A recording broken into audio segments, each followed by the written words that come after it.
Туугандар, ассаламу алейкум. Мен азыр Рубцов шаарына келдим. Менин айылымдан 50 километрде алыстыкта жайлашкан Рубцов шаары бар. Рубцов шаарында темир жолу бекети бар. Чоң темир жолу бекети. Бул темир жолу бекетте Бишкектен келип жаткан поезд токтоп Новосибирскке ары кетет.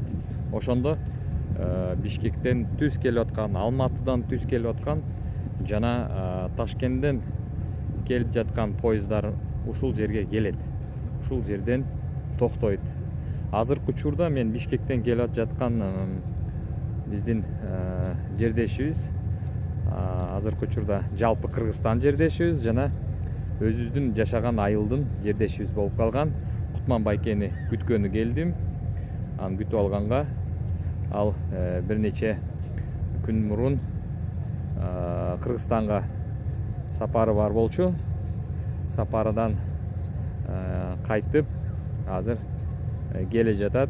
Ошону күткөнү келдим. Көп адамдар сурайт, кандай барсак болот, канча жол кетет, убакыт кетет, канча километр чыгат. Эгерде поезд менен жол жүрсөңүздөр 7000 рубльдан 9000 рубльга чейин билеттери сатылат Бишкектен ушул Рубцов шаарына. Анан бир сутка 17 саат 16 саат жол жүрөт. Эгерде сиздер Алматыга чейин такси менен жетип алып келсеңиздер, анда бир сутка жол жүрөт. Себеп ошол Бишкектен Алматыга чейин көп убакытты алар айланпа жол менен жоготот экен. Ошон үчүн 1400 километр Бишкектен Рубцовскийге чейин 1400 километр чыгат. Ошол километрди поезд бир сутка 17 саат жүрөт экен. Себеби бар, ошол себеби Бишкектен чыгып түп-түз Алматыга келбей, калган бүт жанындагы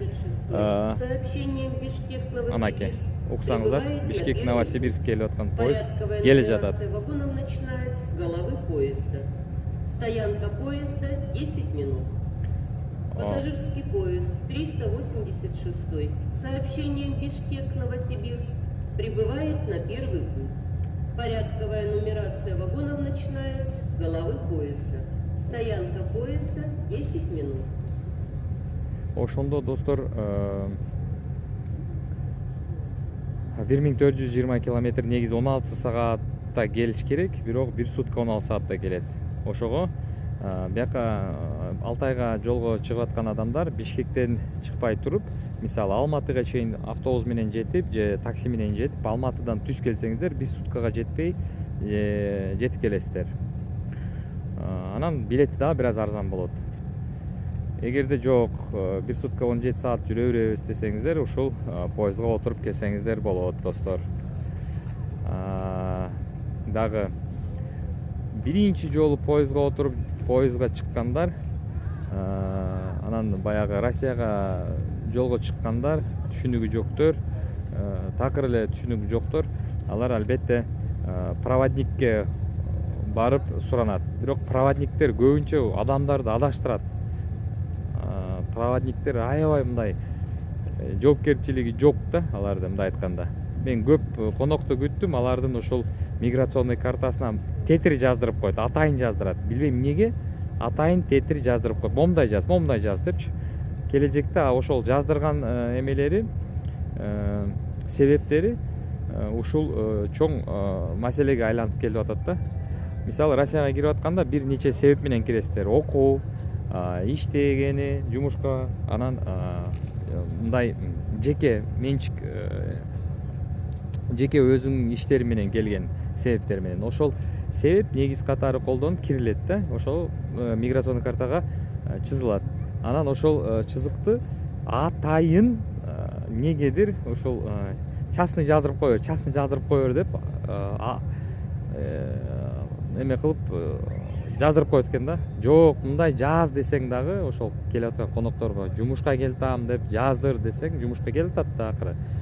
Жок, ошон жумушка келтат деп жаздырбай, ошол эмелерге барып таянып, алар ошол частный жаздырып коёр деп эме кылып коет экен. Ошодон мен дагы бир эскертип келет элем. өзүңүздөр жумушка келип атсаңыздар жумуш деп астына отметка коюшуңуздар керек. Азыркы учурда поезд келип калды достор. Буюрса бир минут калды. Поезд кирип келатат тегине. Кыргыздар көп түшөт бияка достор. Кыргыздар көп түшөт. Мурун кыргыздар жок болчу. Бир 4-5-6 семья бар болчу. Азыркы учурда көбөйүп калыптыр мындай айтканда. Ошол достор. Достор, Бишкектин поезди келе жатат. Мынакей азыркы учурда азыр сигнал чалат. Бишкектен Рубцовскийге, анан Паспелихага дагы кирет, биздин район центрга. Дальше Шипуновага барат, анан Алейскийге барат.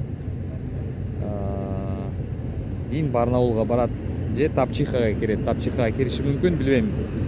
Мына Бишкектен поезд достор. Мына Бишкек, Новосибирск каттам жазуусу турат. Азыр кайсы бириде Кутманбайке турганын билбейм. Алдын ала сураган эмеспин. Азыр эми билебиз. Көбүнчө алдыңкы вагондордо болот кыргыздар.